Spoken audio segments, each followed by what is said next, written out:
తీసేసుకుని ఇంకా మనమైతే వడ్డించేసుకోవచ్చు. వేడివేడి అన్నంలో నెయ్యి వేసుకుని ఈ బీరకాయ పచ్చడి వేసుకుని తింటే ఉంటుందండి, ఆహా అనవలసిందండి.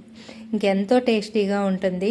మరి ఈ బీరపొట్టుని పాడేయకుండా ఇలా మనకి ఒక కర్రీ కిందగా ఇలా ఉపయోగించుకున్నాం అనుకోండి, మనకి చాలా టేస్టీగా ఉండే ఈ బీరపొట్టుని పచ్చడిని మిస్ అవ్వకుండా ఉంటుంది. ఈరోజు మన వీడియోలో బీరపొట్టు పచ్చడిని ఏ విధంగా తయారు చేసుకోవాలి, అలాగే దీనికి కావాల్సినవి చూసేద్దాం. బీరపొట్టుని ఇలా చిన్న ముక్కల కింద కట్ చేసుకోవాలి. ఒక 10 పచ్చిమిర్చిని, 2 రొబ్బల కరివేపాకు, 2 టేబుల్ స్పూన్లు శనగపప్పు, 2 టేబుల్ స్పూన్ ధనియాలు, 1 టేబుల్ స్పూన్ జీలకర్ర, కొద్దిగా చింతపండుని వాటర్లో నానబెట్టుకుని ఇవన్నీ ఇలా రెడీ చేసి పెట్టుకోవాలి. అలాగే ఇప్పుడు తయారు చేసే విధానాన్ని చూసేద్దాం. ముందుగా ఒక గిన్నె తీసుకుని స్టవ్ పై పెట్టి స్టవ్ ఆన్ చేసుకుని 2 టేబుల్ స్పూన్లు నూనె వేసుకోవాలి. నూనె వీటెక్కిన తర్వాత శనగపప్పుని, ధనియాలని, జీలకర్రని వేసి ఇలా దోరగా వేపించుకోవాలి. అలాగే ఇవి వేగుతున్నప్పుడే మనము కరివేపాకును కూడా ఈ పప్పులో వేసేస్తే ఎగిపోతుంది. అలాగే మనం ముందుగా వేసామనుకోండి మాడిపోతుంది కదా, అందుకని చెప్పి ఇలా పప్పులు అనేది ఇలా వేగిన తర్వాత మనము కరివేపాకును అనేది వేసుకుందాము. అలాగే మీరు శనగపప్పు బదులుగా మినపప్పును కూడా వేసుకోవచ్చు. ఇక్కడ నేనైతే శనగపప్పును వేసినాను. అలాగే మీకు శనగపప్పు ఇష్టం లేకపోతే మినపప్పును వేసుకోండి.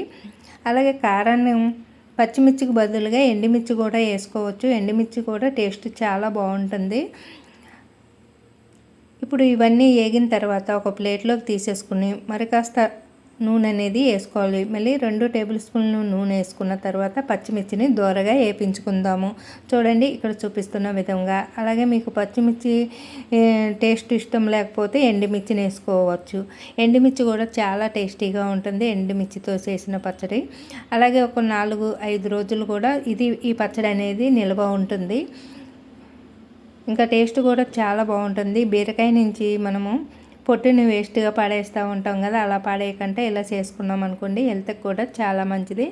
ఇప్పుడు ఇలా వేపించుకున్న మిరపకాయలని ప్లేట్లోకి తీసేసుకుని ఇప్పుడు దాంట్లోకే నూనె ఉంది కదా, ఆ నూనెలోకే మనము బీరకాయ ముక్కలు, ఈ పొట్టు ముక్కలను కూడా వేసేసుకుని దోరగా వేపించుకోవాలి. చూడండి ఇక్కడ చూపిస్తున్న విధంగా.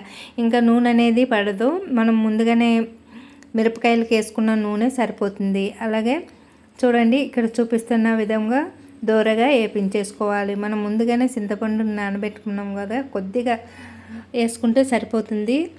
ఇంకా ఇవి బాగా వేపించుకున్న తర్వాత మనకి ఒక ప్లేట్లోకి తీసుకుని చల్లారిన తర్వాత మిక్సీ పట్టేసుకోవడమే. చూడండి ఇక్కడ చూపిస్తున్న విధంగా ఇలాగా బాగా కలుపుకుంటూ వేపించుకోవాలి. అలాగే మీరు సిమ్లో పెట్టుకుని కానీ లేదా మంట అనేది మీడియంలో పెట్టుకుని కానీ వేపించుకోవచ్చు, నెమ్మదిగా కూడా వేపించుకోవచ్చు. అలాగే మీకు మార్నింగ్ అప్పుడు ఇంకా తొందరగా అవ్వాలనుకుంటే మాత్రము హైలో పెట్టుకుని మాత్రమే వేపించుకుంటే మాత్రమే ఇలాగా బాగా కలుపుకుంటూ వేపించుకోవాలి, లేదంటే ముక్కలు మాడతాయి. ఇంకా అలా మాడిపోకుండా ఇలా బాగా కలుపుకుంటూ వేపించుకుంటే టేస్ట్ అనేది చాలా బాగా వస్తుంది. అలాగే మనము బీరకాయతో కూడా పచ్చడి చేసుకోవచ్చు. ఇంకా బీర పొట్టుతోటి మనకి పచ్చడి అనేది టేస్ట్ బాగుంటుంది. చూడండి ఇక్కడ చూపిస్తున్న విధంగా ఇలాగా ఇంకా ముక్కలన్నీ బాగా కలర్ చేంజ్ అయిపోయేటంత వరకు వేపించేసుకోవాలి. ఇక్కడ చూపిస్తున్న విధంగా. చూసారా, నూనె అనేది ఇంకా పీర్చలేదు ఇక్కడ. అయితే మనకి ఇక్కడ ఏంటంటే ఇది పచ్చడి మనకి మిక్సీ పట్టుకుని కానీ లేదా రోట్లో కానీ రుబ్బుకున్న తర్వాత మనము మళ్ళీ పోపు పెట్టుకుందాము. దాంట్లో ఇంకొంచెం ఇంకొక 2 టేబుల్ స్పూన్లు నూనె వేసుకుని పోపు పెట్టుకున్నాం అనుకోండి, చాలా టేస్టీగా ఉంటుంది. ఇప్పుడు ఇవన్నీ ఇలా రెడీ చేసుకుందాము. అలాగే దీంట్లోకి ఇంకా ఎల్లుల్లిపాయ రుబ్బలను కూడా ఒక 4 తీసుకున్నాను. చూడండి ఇక్కడ చూపిస్తున్న విధంగా. ఇవన్నీ ఇలా వేసుకున్న తర్వాత దీంట్లోకి సాల్ట్, అలాగే ఒక చిటికెడు పసుపును కూడా వేసుకుని మనం మిక్సీ పట్టేసుకుందాము. ఇక్కడ అన్నీ వేపించాను. ఒక ఎల్లుల్లిపాయలను మాత్రము పచ్చి వేసుకుంటే టేస్ట్ బాగుంటుంది, మిక్సీ పట్టేటప్పుడు వేసుకోవాలన్నమాట. ఇప్పుడు మిక్సీ పట్టేసుకున్నాను. చూడండి పచ్చడి అనేది మరీ మెత్తగా కాకుండా కొంచెం బరకగా పట్టుకోవాలి.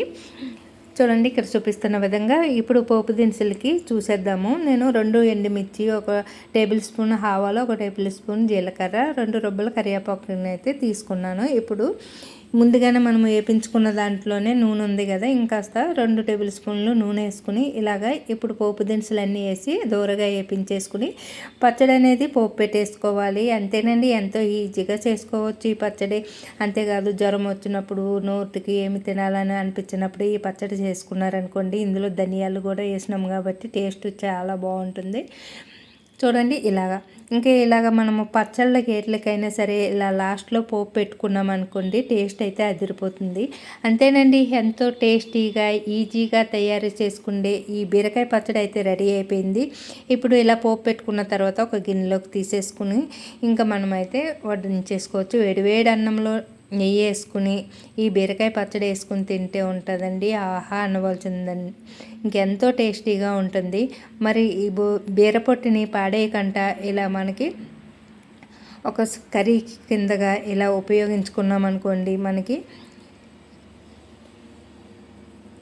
చాలా టేస్టీగా ఉండే ఈ బీరపొట్టుని పచ్చడిని మిస్ అవ్వకుండా ఉంటాము. అలాగే హెల్త్కి కూడా చాలా మంచిది. మరి ఈ వీడియో నచ్చితే లైక్ చేయండి, షేర్ చేయండి, సబ్స్క్రైబ్ చేసుకోండి.